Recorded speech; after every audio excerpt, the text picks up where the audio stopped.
And this building is going through transition right now. I mean, those are all things that can give us a little bit of fear.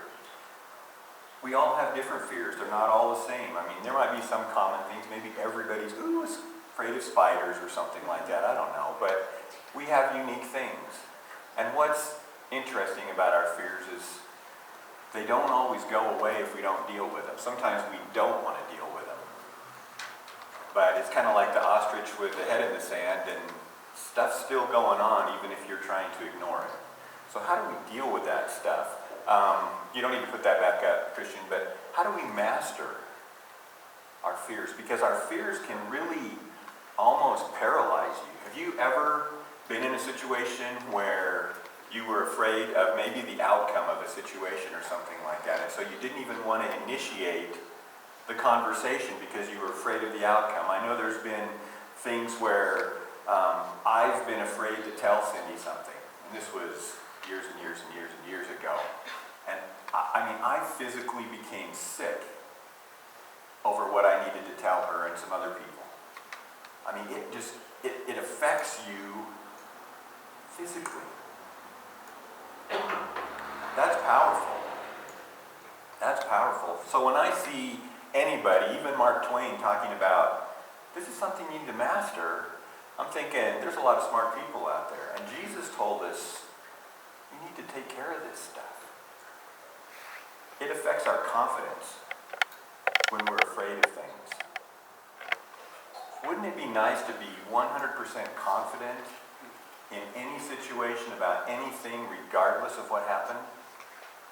I mean, think about that for a minute. Things that you might be hesitant about. That's kind of a fear.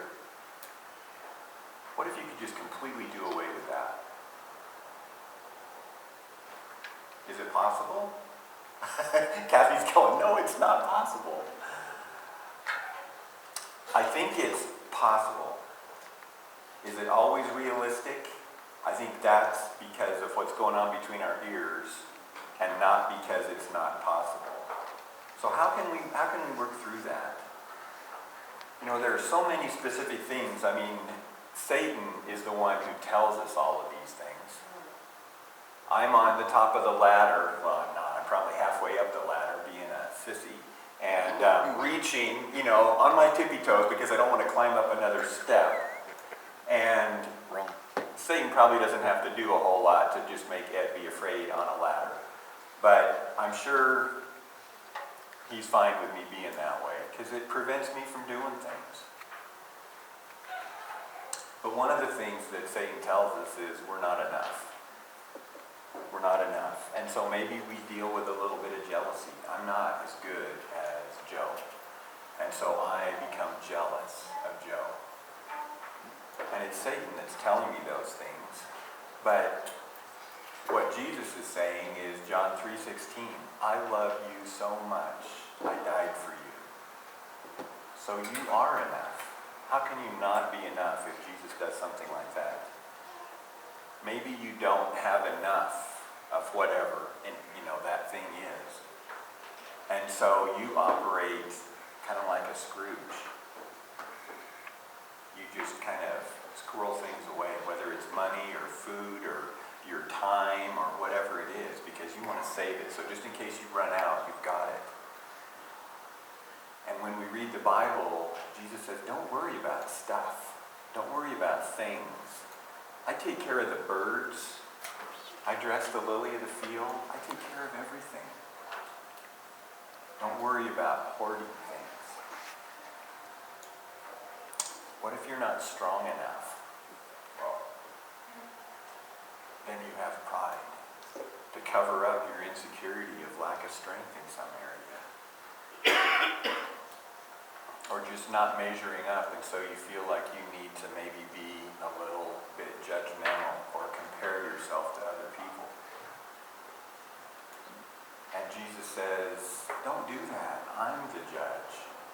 You don't need to worry about not measuring up to somebody else. I'm going to take care of that. We have all these fears. And Jesus tries to answer them for us. You know how many times the Bible talks about fear? This is kind of interesting. I didn't even notice until just this last week. Take a guess.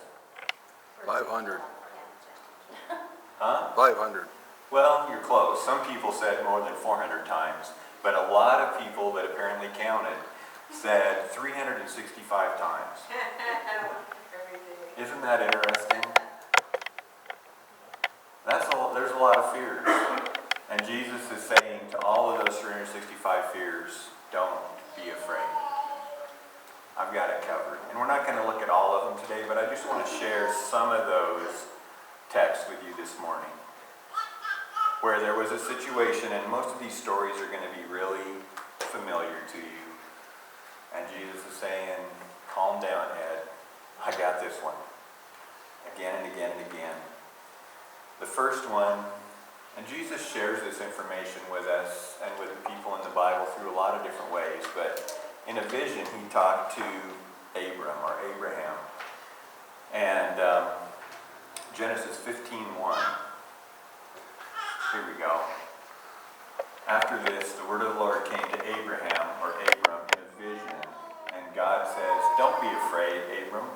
I'm your shield. I'm your very great reward. I've got this. I'm going to take care of it. And then, farther on down the lineage here, another text, Genesis 21:17. God heard a boy crying. And who was the boy? Samuel? It was Ishmael, yeah, your son. God heard the boy crying, Ishmael crying, because he was getting kicked out of the camp. His dad finally had to say, you got to leave, because Dad took things into his own hands, trying to perform a miracle on his own that God said was going to happen, so he tried to do it his way, and so this boy is getting kicked out of home. And God heard that boy crying. And the angel of God called to Hagar from heaven and said to her, what is the matter, Hagar? Do not be afraid. God has heard the boy crying. And he said, I'm going to take care of you. I'm going to take care of you. Here's another one, Genesis 26:24. Isaac was having a problem. And these are all in Genesis, and it's like the family, generation after generation. And Isaac was having problems. And so God appears to him at night and says, I am the God of your father, Abraham, the guy we just read about. Don't be afraid. I am with you. I will bless you, and I will increase the number of your descendants for the sake of my servant Abraham, your dad. So again, God is saying, don't be afraid. Even though the Philistines